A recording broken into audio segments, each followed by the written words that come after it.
दोस्तों, जीवन को सुखी और समृद्ध बनाना चाहते हो तो दो काम कभी मत करना, नहीं तो जीवन भर पछताना पड़ेगा। दोस्तों, इस कहानी को बड़े ध्यान से सुनना। इस कहानी में बताया गया है कि व्यक्ति को कर्मों का फल कैसे मिलता है, उसे अपने कर्म कैसे भोगने पड़ते हैं और कौन से दो काम हैं जो उसे कभी नहीं करना चाहिए। दोस्तों, कहानी बड़ी ही शिक्षाप्रद और महत्वपूर्ण होने वाली है। मेरा आपसे निवेदन है कि कहानी को पूरा सुनना और वीडियो के अंत तक आप सभी लोग साथ में बने रहना। दोस्तों, एक समय की बात है कि रतनपुर नाम के गांव में एक बूढ़ा व्यक्ति रहता था। वह बहुत ही निर्मल, शांत और धार्मिक प्रवृत्ति का व्यक्ति था, जो हमेशा अच्छे काम करता था और अपने गांव की सेवा में लगा रहता था। उसका नाम था रामदास। वह गांव के लोगों के बीच काफी प्रसिद्ध था और गांव वाले रामदास के नेतृत्व में आत्मनिर्भर और समर्थ बनने के लिए उसकी हर बात को मानना और उसके बताए हुए मार्ग पर चलना आवश्यक समझते। रामदास का यही एक लक्ष्य था कि वह लोगों को सही मार्ग पर चलाए और उन्हें कर्म की महत्वपूर्ण ज्ञान दे। उसका मानना था कि कर्म का फल सदैव मिलता है, चाहे वह अच्छा हो या बुरा हो। वह यह सिखाते थे कि अच्छे कर्म करने से हमें अच्छा ही फल मिलता है, जबकि बुरे कर्म का फल हमें दुख और कष्ट की ओर ले जाता है। गांव में एक और व्यक्ति रहता था जिसका नाम था मदन।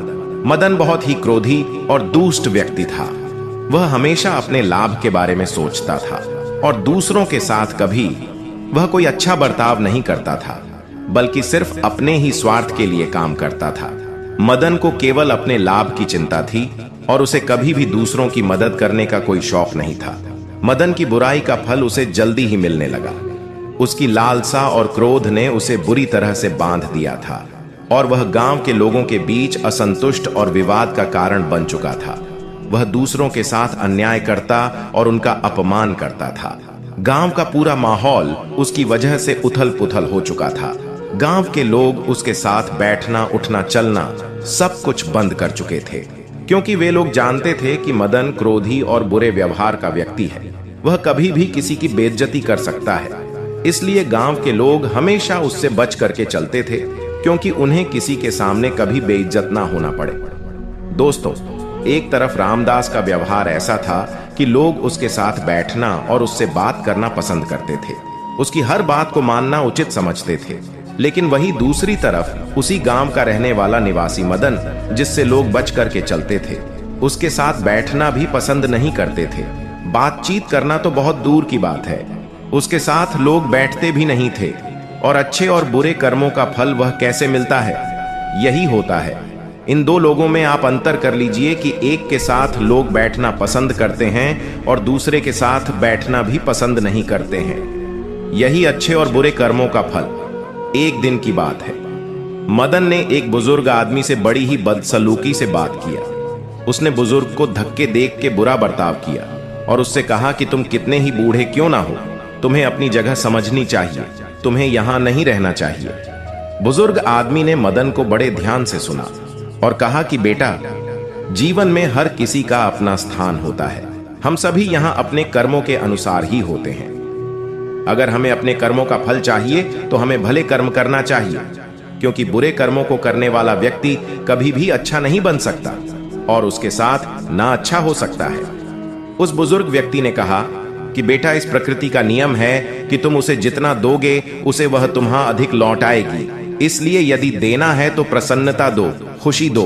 यह प्रकृति तुम्हां उससे ज्यादा खुशी और प्रसन्नता वापस करेगी। लेकिन यदि तुम किसी को दुख दोगे, कष्ट दोगे, उसके साथ बुरा व्यवहार करोगे, तो यह प्रकृति तुम्हारे साथ उससे अधिक दुख तुमको देगी और तुम्हारे साथ उससे अधिक बुरा व्यवहार होगा।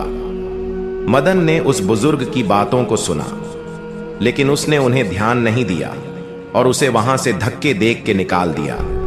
उसने बुजुर्ग की सलाह को अनदेखा कर दिया और अपने मार्ग पर चलते हुए आगे निकल गया।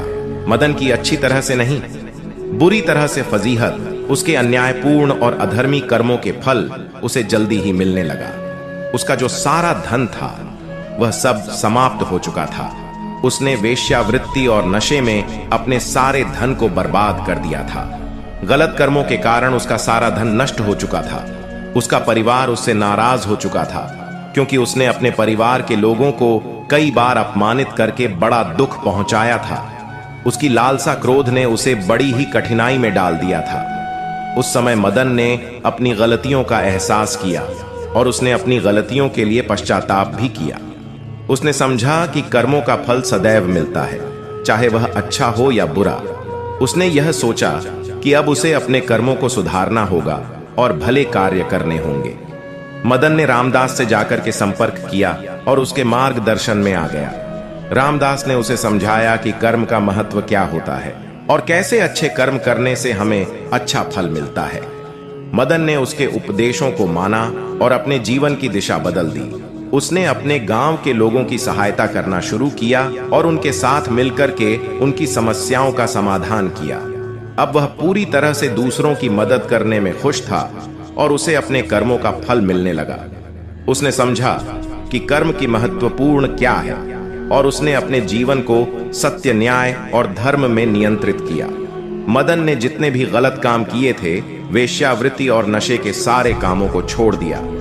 धीरे धीरे उसकी आर्थिक स्थिति में सुधार होना शुरू हुआ और वह मजबूत हो गया। उसके परिवार के लोग भी उससे प्रसन्न रहने लगे, क्योंकि अब वह अपने परिवार के लोगों के साथ बुरा बर्ताव नहीं करता था। उसका व्यवहार बदल चुका था। उसने अपने जीवन को सुखी और समृद्ध बना लिया था। दोस्तों, इस कहानी से हमें यह सीखने को मिलता है कि कर्म का फल सदैव अच्छा मिलता है, चाहे वह अच्छा हो या बुरा। हमें हमेशा अच्छे कर्म करने चाहिए और दूसरों की मदद करने का हमेशा प्रयास करना चाहिए।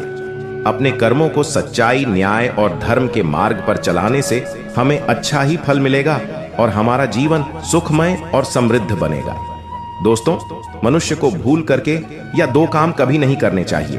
पहला, किसी के साथ गलत व्यवहार नहीं करना चाहिए, हमेशा अच्छा व्यवहार करना चाहिए। दूसरे दोस्तों, जीवन में कभी भी गलत रास्ते को नहीं अपनाना चाहिए।